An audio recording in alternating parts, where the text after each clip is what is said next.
നീ ഏറ്റു പറഞ്ഞ നിന്നെ ഞാൻ പോകാൻ അനുവദിക്കാം. അത് ഞാനായി നിന്നെ കൂട്ടിക്കൊണ്ടു വന്നതിനുള്ള ഔദാര്യം. അല്ലെങ്കിൽ നീ ആൾമാറാട്ടത്തിനകത്താവും. എന്നെ ശരിക്കും ഇങ്ങനൊരു കുരുക്കിൽ കൊണ്ട് ചാടിച്ചതാ. ഞാനല്ല അമ്മുവിന്റെ കരുത്തിൽ താലി കെട്ടിയത്.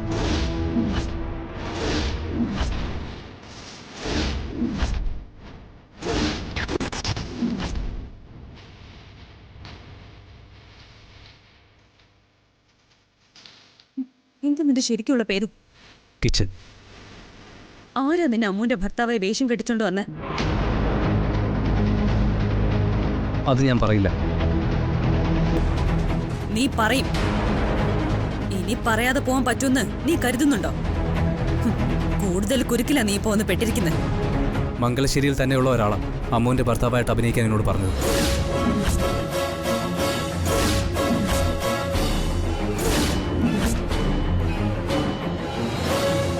അയാളുടെ ഉദ്ദേശമൊന്നും എനിക്കറിയില്ല. എന്നെ കൊന്നാ പോലും ആ ആളുടെ പേര് ഞാൻ പറയില്ല. ഇത്രയും കാര്യങ്ങൾ ഞാൻ പറഞ്ഞു. ഇനി കൂടുതലൊന്നും എൻ്റെ നാവിന്ന് വീടില്ല. എന്നെ തടഞ്ഞ ഞാനും എന്തെങ്കിലുമൊക്കെ ചെയ്തു പോവും. അത്രയ്ക്ക് നല്ല ബാക്ക്ഗ്രൗണ്ട് ഒന്നും അല്ല എൻ്റെത്.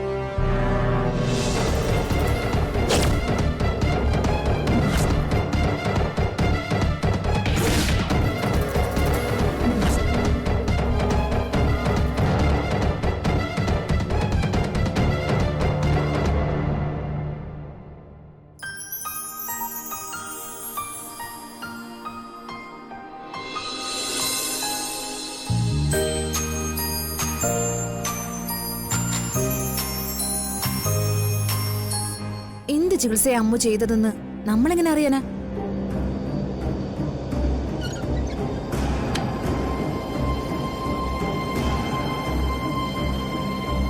ശ്രീകുട്ടി ഒന്നും വിട്ടു പറയുന്നുമില്ല. ചികിത്സ തുടങ്ങുന്നതിന് മുമ്പ് ചില തയ്യാറെടുപ്പുകളൊക്കെ ഉണ്ടാവും. നമ്മൾ കുടുങ്ങുമെന്ന കാര്യം 100% ഉറപ്പായി.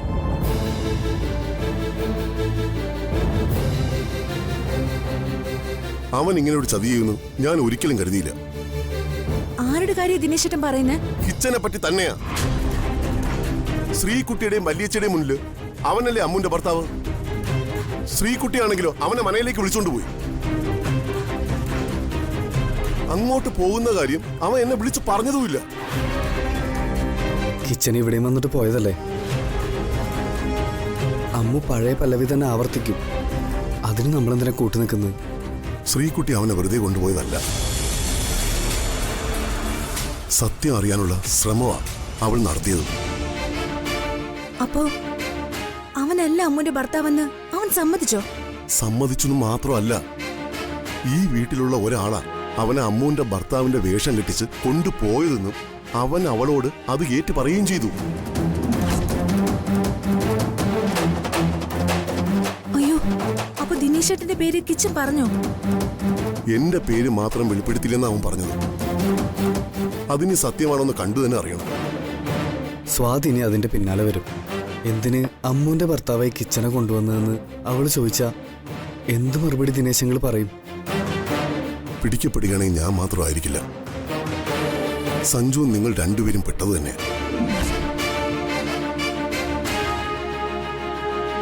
ദിനേശേട്ടൻ കിച്ചനെ വിളിച്ച് പിടികൊടുക്കാതെ ഒന്ന് മാറി നിൽക്കാൻ പറ.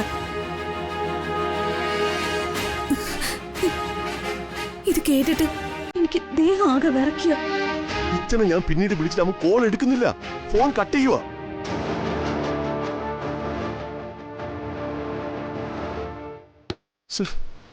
ഏത് നേരത്തെ ദൈവമേ സഞ്ജുവിനെ ഡ്യൂപ്ലിക്കേറ്റ് ഇറക്കാൻ എനിക്ക് തോന്നിയത്.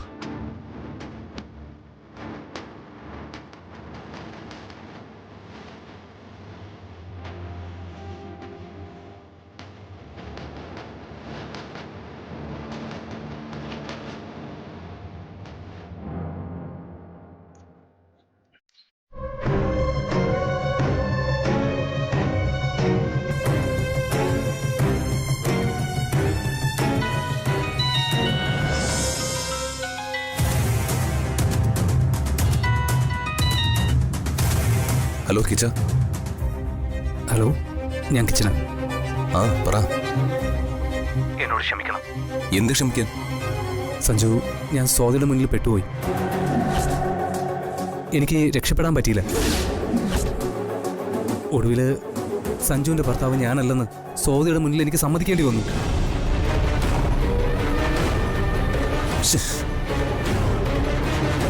എല്ലാം പറഞ്ഞു അവളോട്.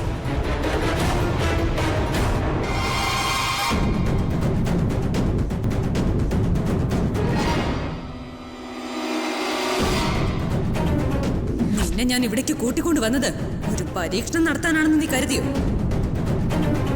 അമ്മൂന്റെ കാര്യത്തില് നിനക്കുള്ള ഉത്തരവാദിത്വം അറിയാനാ. ഞാൻ അവളെ കൂട്ടിക്കൊണ്ടു പോകാൻ ഒരിക്കൽ വന്നതല്ലേ. നിങ്ങളല്ലേ അവളെ എൻ്റെ കൂടെ വിടാത്തത്.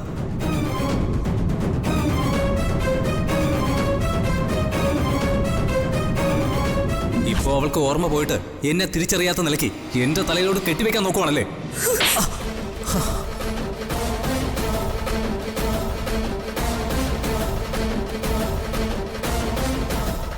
നീ ഒരു ഭർത്താവാണെങ്കിൽ ഇങ്ങനൊരു വാചകം പറയോടാ?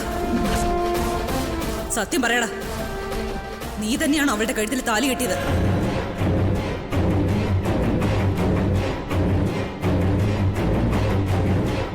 എന്നെ കൂട്ടിക്കൊണ്ടുവന്ന് തല്ലിയല്ലടി. എനിക്കറിയാടാ. അത് പറയാതെ ഈ മനയുടെ മതിൽ വിട്ട് നീ പോവില്ല. ഒടുവിൽ മംഗലശ്ശേരിയിൽ ഒരാൾ പറഞ്ഞിട്ടാ ഞാൻ ലച്ചുവിന്റെ ഭർത്താവിന്റെ വേഷം കെട്ടിയെന്ന് എനിക്ക് സ്വാതിയോട് തുറന്നു പറയേണ്ടി വന്നു. സ്വാതിയോട് പറഞ്ഞല്ലേ? ആ അതെ, അങ്ങനെ പറയാതെ എനിക്ക് അവിടെ നിന്ന് രക്ഷപ്പെടാനാവില്ലായിരുന്നു.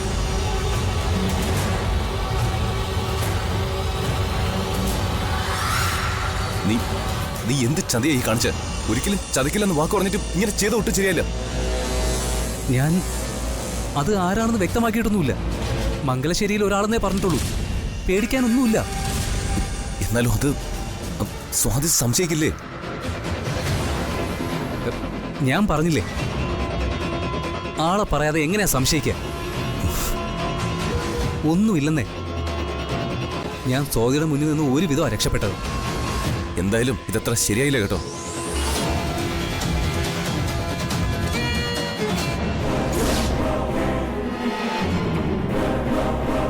ഓക്കെ, ഞാൻ പിന്നെ വിളിക്കാം.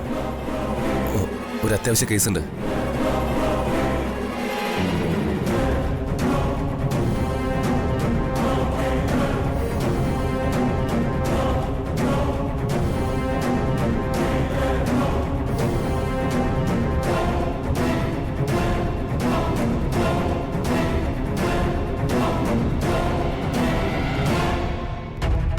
ഇപ്പൊ സഞ്ജു ആരെയാ വിളിച്ചേ? ഏയ്, ഞാൻ ഇങ്ങനെ അല്ല, എന്റെ കാര്യമാണല്ലോ പറഞ്ഞ്. നീ സ്വാതിയോട് പറഞ്ഞോന്ന് ചോദിച്ചു കേട്ടല്ലോ. അതാണോ? അത് കവിത അപ്പച്ചെന്നെ വിളിച്ച് ആവശ്യമില്ലാത്ത ഓരോ കാര്യങ്ങൾ ചോദിക്കുക. ഇവിടെ ലച്ചു നീ എങ്ങനെയാണ്, ഞാൻ ഇന്ന് ചെല്ലും, എല്ലാം ഡീറ്റെയിൽ ആയിട്ട് അവർക്ക് അറിയണത്ര. അല്ല, സ്വാതി അത് സംശയിക്കില്ലേന്ന് സഞ്ജു ചോദിച്ചെന്തിനാ? അത് അപ്പച്ചി ഓരോന്ന് ചോദിച്ചു. ശരിക്കും ഞാനത് ശ്രദ്ധിച്ചില്ല. ഞാൻ എന്തൊക്കെയോ മറുപടിയും പറഞ്ഞു. സത്യത്തില് ഞാനപ്പോ ചിന്തിച്ചുകൊണ്ടിരുന്നതേ മുൻപ് തിരുമേനി ലച്ചുവിനെ രക്ഷപ്പെടുത്തിയ കാര്യ. സഞ്ജുന്റെ സംസാരം കേട്ടിട്ട് എന്തോ സീരിയസ് മാറ്റർ ആണെന്ന് തോന്നി. ഹേയ്, ഒന്നുമില്ലെന്നേ. ഞാനപ്പച്ചോട് സീരിയസ് ആയിട്ട് സംസാരിച്ചതാ, എങ്ങനെയെങ്കിലും അവര് ഫോൺ വെക്കാനായിട്ട്. അല്ല, ലച്ചുവിന് മെഡിസിൻസ് കൊടുക്കേണ്ട സമയമായല്ലോ. സ്വാതി അത് കൊടുത്തോ? അയ്യോ ശരിയാ, ഞാനത് മറന്നു കേട്ടോ. ആ എന്നാ ചെല്ല്, മരുന്നെടുത്ത് കൊടുക്ക്. ടൈം തെറ്റാൻ പാടില്ല. ശരി, ഞാൻ അങ്ങോട്ട് ചെല്ലട്ടെ. ആ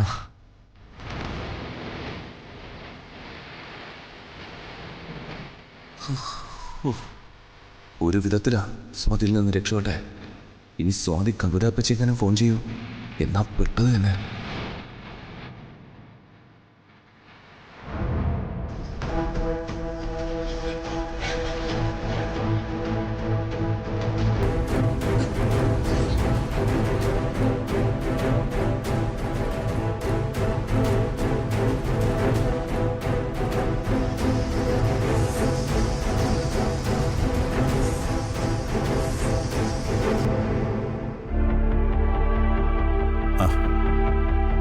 മോൾ ഇവിടെ വന്ന് നിൽക്കുമായിരുന്നു. ഇപ്പോ അച്ഛാ, ലച്ചു എന്താ ഇപ്പൊ ഇങ്ങനെ മാറ്റി പറയുന്നതെന്ന് എനിക്ക് മനസ്സിലാവുന്നില്ല. ലച്ചുവിനിപ്പോ കിച്ചൻ അവളുടെ കഴുത്തിൽ താലി കെട്ടിട്ടില്ലെന്നാ പറയുന്നത്. ഓർമ്മയുണ്ടായിരുന്ന കാലത്ത് അവള് സമ്മതിച്ചതാ. ഇപ്പോ കിച്ചന് പോലും തിരിച്ചറിയാത്ത പോലെ ലച്ചു പെരുമാറുന്നു.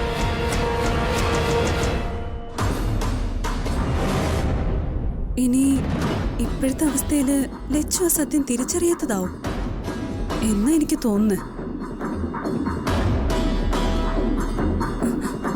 പിന്നെ അച്ഛാ, എനിക്ക് മറ്റൊരു സംശയം കൂടെ ഉണ്ട്. എന്താ മോളെ? ശരിക്കും കിച്ചനല്ല, വേറെ ആരോ ലച്ചുവിന്റെ കഴുത്തിൽ താലി കിട്ടി. മംഗലശ്ശേരിയില് ആരോ ഒരാൾ കള്ളത്തരങ്ങൾ ഒളിപ്പിക്കാൻ ശ്രമിക്കുന്നുണ്ട്. അതാരാണെന്ന് എനിക്ക് മനസ്സിലാവുന്നില്ല. അങ്ങനെ മറ്റൊരാൾ അമ്മുന്റെ കഴുത്തിൽ താലി കെട്ടിയിട്ടുണ്ടെങ്കിൽ അക്കാര്യം മറച്ചു പിടിക്കാൻ മംഗലശ്ശേരിയില് അതാരായാലും ശ്രമിക്കുന്ന എന്തിന്? അതിനർത്ഥം അങ്ങനൊരു സംഭവം ഉണ്ടായിട്ടുണ്ടെങ്കിൽ അതുമായി മംഗലശ്ശേരിയിൽ ആർക്കോ ബന്ധമുണ്ടെന്നല്ലേ?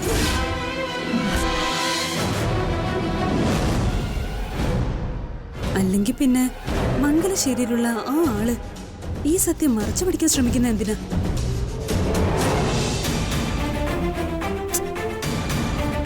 മംഗലശ്ശേരിയിൽ അങ്ങനെ ഒരാൾ, അത് നമുക്ക് ആരാണെന്ന് കണ്ടുപിടിക്കണ്ടേ അച്ഛാ? അച്ഛനെന്താ ഒന്നും മിണ്ടാത്തെ? അതെ, അത് തന്നെ വേണം മോളെ, നമുക്ക് കണ്ടുപിടിക്കാം. ഇപ്പൊ എനിക്കൊരു കാര്യം മനസ്സിലായ അച്ഛാ. ലച്ചുവിന്റെ മിന്നുകെട്ടായി ബന്ധപ്പെട്ട് നമ്മൾ അറിയാത്ത എന്തൊക്കെയോ പ്രശ്നങ്ങളുണ്ട്. ഒരു കാര്യം എനിക്ക് ഉറപ്പായി, എല്ലാം മംഗലശ്ശേരിയുമായി ബന്ധപ്പെട്ട് തന്നെയാ കിടക്കുന്നത്.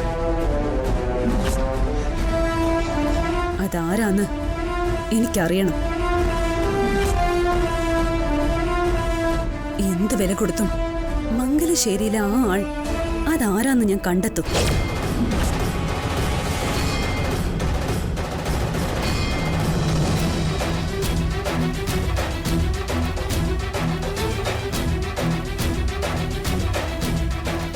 അച്ഛാ, ലച്ചുവിന്റെ ജീവിതം നേരെ ആവണമെങ്കിൽ ഇക്കാര്യത്തിലൊരു ഫൈനൽ ഡിസിഷൻ ഉണ്ടാവണം. അതുണ്ടായേ പറ്റൂ. മോളെ, എന്തായാലും ഇപ്പൊ ലച്ചുവിന്റെ ട്രീറ്റ്മെന്റ് നടക്കുകയല്ലേ, നമുക്ക് അവളുടെ തിരിച്ചറിവ് കിട്ടാൻ പ്രാർത്ഥിക്കാം. അതല്ലേ പ്രധാനം. പ്രധാനം അത് തന്നെയാ. പക്ഷെ മംഗലശ്ശേരിയിൽ ആ ആളെ കണ്ടെത്തണോ അച്ഛാ? മോളിപ്പോ അങ്ങനത്തെ കാര്യങ്ങൾ ഓർത്ത് ടെൻഷൻ ആവണ്ട. ആദ്യം ലച്ചുവിന്റെ കാര്യങ്ങൾ ശ്രദ്ധിക്കേ. അവൾക്ക് ഓർമ്മയൊക്കെ തിരിച്ചു കിട്ടട്ടെ, എന്നിട്ട് നമുക്ക് മറ്റു കാര്യങ്ങൾ ആലോചിക്കാം. അച്ഛൻ പറഞ്ഞത് ശരിയാ. എങ്ങനെയും ലച്ചുവിന് പഴയ ഓർമ്മകൾ തിരിച്ചു കിട്ടട്ടെ. മംഗലശ്ശേരിയിലെ ആ ആള് ആരാണെന്ന് പറയാൻ ലച്ചുവിന് കഴിയുമെന്ന് അറിയാലോ. ഇനി ആ ആള് അവൾക്ക് ഓർമ്മയില്ലെങ്കിലും അതാരാണെന്ന് നമുക്ക് കണ്ടുപിടിക്കണം. മംഗലശ്ശേരിയിലെ ആ ആളെ ഞാൻ കണ്ടെത്തു വച്ചാ, അതുറപ്പാ.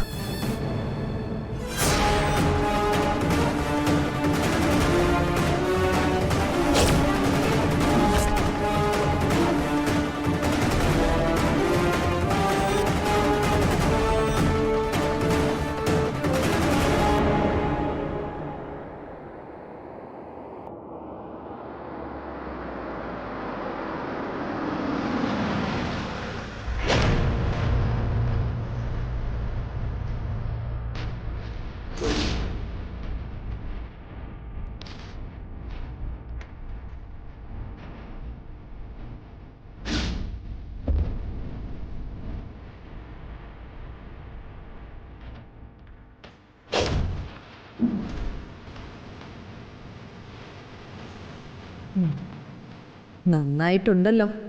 ഇവിടെ എല്ലാവരും കൂടി സുഖവാസമാണല്ലോ.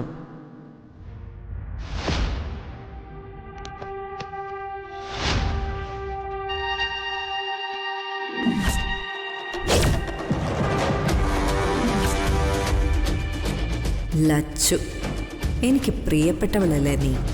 അപ്പൊ സുഖമില്ലാതെ കിടക്കുന്ന അവളെ കാണാൻ വരുമ്പോ വെറും കൈയോടെ ആവരുതല്ലോ. ഞാനും അവൾക്ക് പറ്റിയ സമ്മാനം കൊണ്ടുവന്നിട്ടുണ്ട്. സുഖമില്ലാതെ കിടക്കുന്ന ലച്ചുവിന് കഴിക്കാൻ പറ്റിയ സമ്മാനം.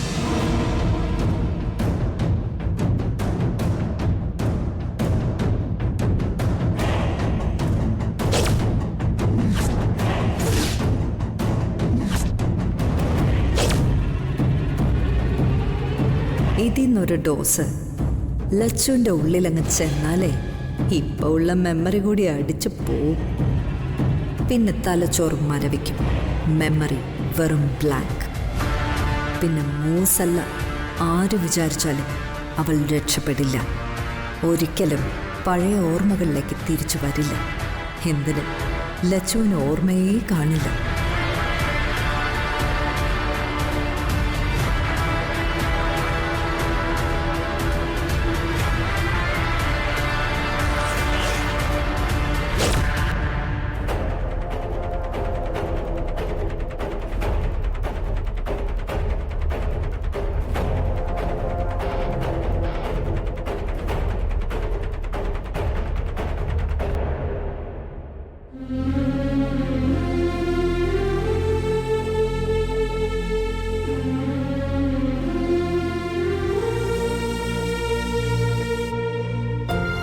അമ്മ നല്ല ഉറക്കമാണല്ലോ.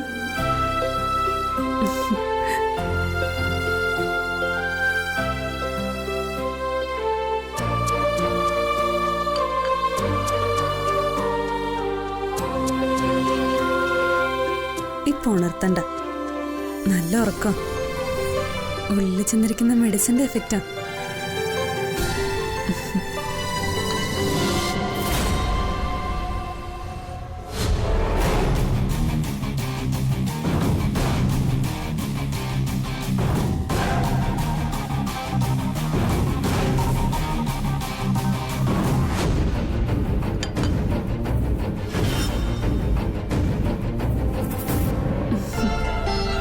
ഉറങ്ങുന്നുണ്ടില്ലേ നിഷ്കളങ്കമായിട്ട്. പാവം കുട്ടി. അമ്മ ഉണരട്ടെ, അപ്പൊ ഈ സംഭാരം എടുത്ത് കൊടുക്കാവക്ക്.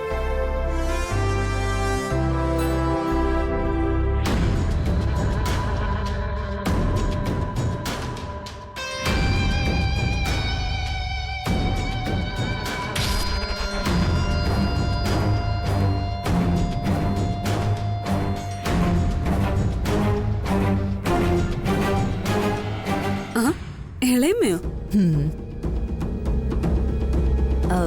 ലച്ചു ഇവിടെയാണോ, ഈ റൂമിലാണോ? ആ, ഇപ്പോ നല്ല ഉറക്കത്തിലവള്. ഓ, നിങ്ങളൊക്കെ അവളെയും കൂട്ടി ഇങ്ങി വന്നപ്പോ എനിക്ക് വല്ലാത്ത വിഷമം തോന്നി. പിന്നെ കുറെ കാലം നമ്മുടെ കൂടെ ഉണ്ടായിരുന്ന കുട്ടിയല്ലേ. പെട്ടെന്ന് അവൾ അവിടെ നിന്ന് അങ്ങനെ പോന്നപ്പോഴേക്കേ വല്ലാത്തൊരു വിഷമം. ആണോ? എന്തൊക്കെ പറഞ്ഞാലും മംഗലശ്ശേരിയിൽ സദാസമയവും ഒരു പൂമ്പാറ്റെ പോലെ ഓടിച്ചാടി നടക്കുകയായിരുന്നല്ലോ ലച്ചു. ഇപ്പൊ അവള് പെട്ടെന്നില്ലാതായപ്പോ വീടങ്ങ് ഉറങ്ങിപ്പോകുന്ന അവസ്ഥയില്ല. എന്ത് ചെയ്യാനാ? എന്തോ ലച്ചുവിനെ കാണണമെന്ന് പെട്ടെന്നൊരു തോന്നല. അതാ ഞാൻ നേരെ ഇങ്ങി പോകുന്നത്. എന്നാ ഇളയമ്മ കയറിക്കോ. ആ, ഇപ്പൊ ലച്ച് നല്ല ഉറക്കോ. മരുന്നിന്റെ എഫക്റ്റാ. ഓ, ഉണർത്തണ്ട. ഇല്ലില്ല, ഏയ് ഞാൻ ഉണർത്തില്ല. ഓറിങ്കോട്ടെ, എനിക്കൊന്ന് കണ്ടാ മതി മോളെ. ശരി, എന്നാ കണ്ടോ. പിന്നെ എനിക്ക് തിരുമേനിയുടെ അടുത്തേക്കൊന്ന് പോണം. ഓ, ആ, ശ്രീകുട്ടി പൊയ്ക്കോ. ശരി.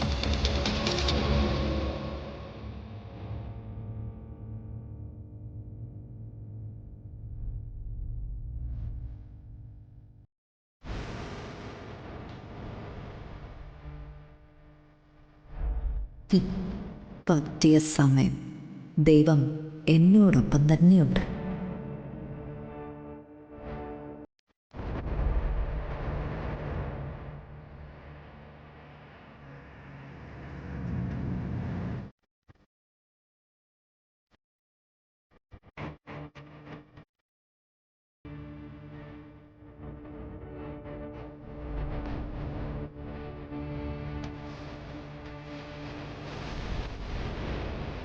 ഉറങ്ങുന്ന കണ്ടില്ലേ.